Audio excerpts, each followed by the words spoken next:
In 2014, the wrist is empty. 12 years later, 8 of the brands that rush in are dead. The biggest one sells fewer watches every year, and the best-selling smartwatch on the planet is made for children. Pebble was first, a Kickstarter that raised $10 million in 2012 by promising a watch that did one thing well: show your phone's notifications. By 2014, Google had announced Android Wear. Motorola made the first-round smartwatch. Samsung put one on a phone box as a free gift. Everyone could see Apple was coming.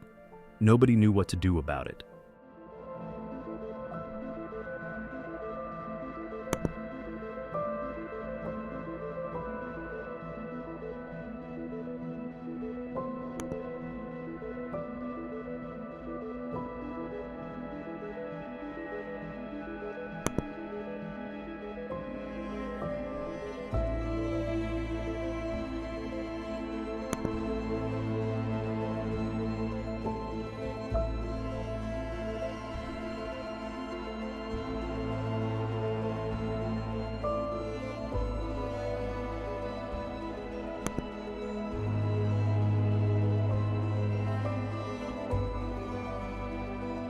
Apple Watch ships in April 2015, 12 million units in 8 months, more than every other smartwatch ever made combined.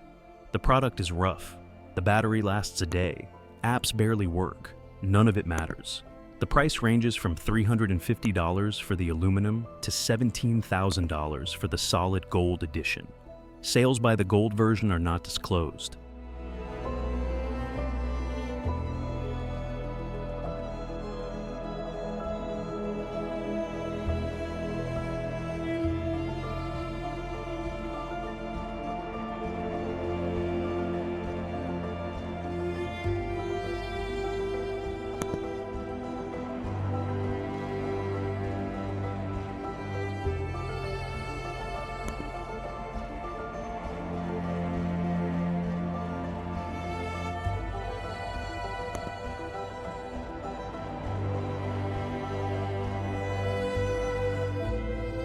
By the end of 2016, Pebble is bankrupt. Fitbit buys the patents for $40 million, shuts down the company, and tells every Pebble customer they will get a partial refund.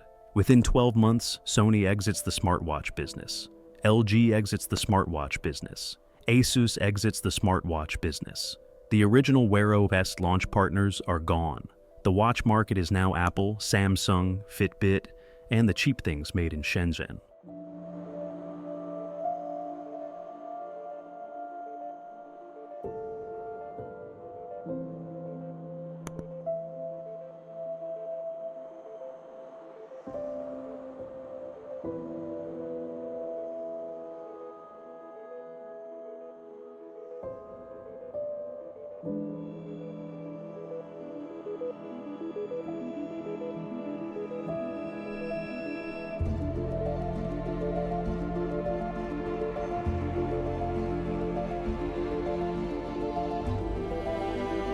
While the West fights over the wrist of the iPhone owner, China sells fitness bands by the truckload.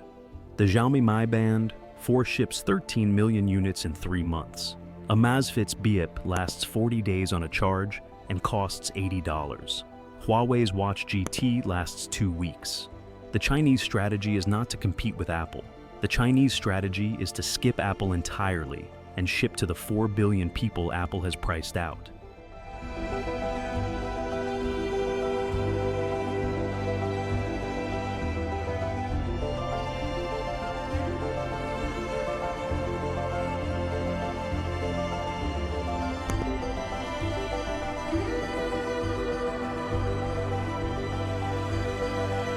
Then comes 2020.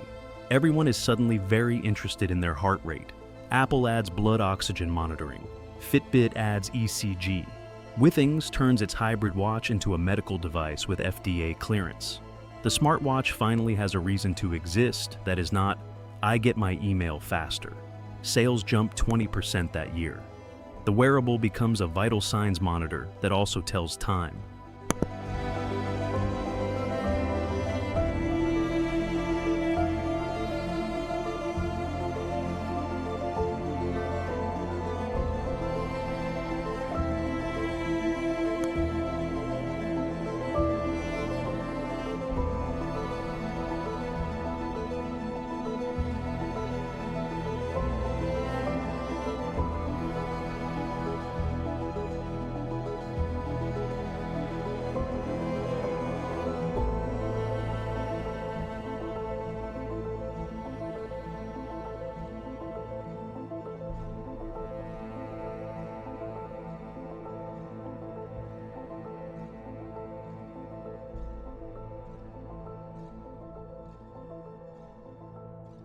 In 2021, the two biggest names in Android wearables stopped fighting each other.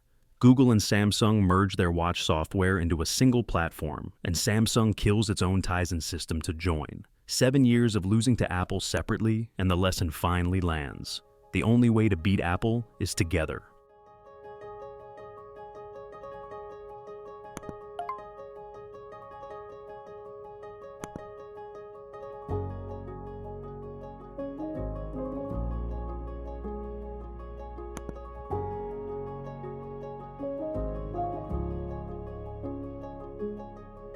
Apple ships 53 million watches in 2022, the all-time peak.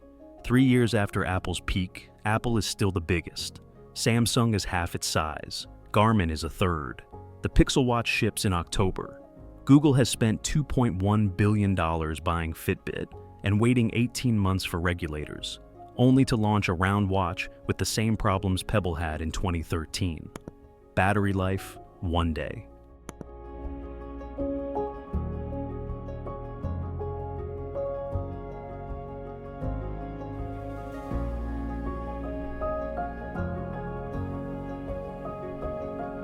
Then a strange thing happens. A company called Noise becomes the second largest smartwatch maker in the world. Apple is first. Noise is second. Noise's average selling price is $28. They sell more watches in India in a quarter than Garmin sells globally in a year. The ITC tells Apple to remove blood oxygen from American Apple Watches because the patent belongs to Masimo. Apple ships the Series 9 with the sensor disabled. Sales drop, then they drop again.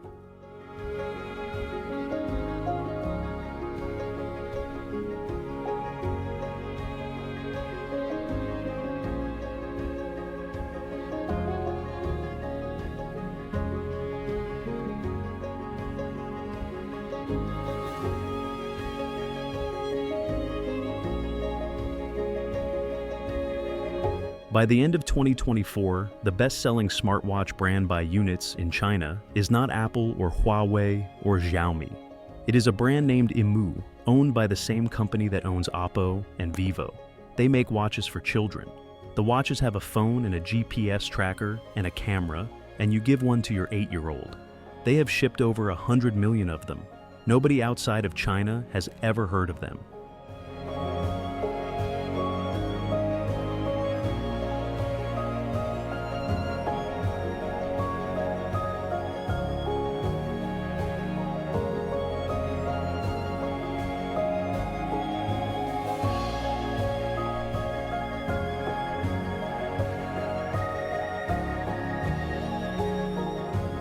"12 years in, there is no king of the wrist.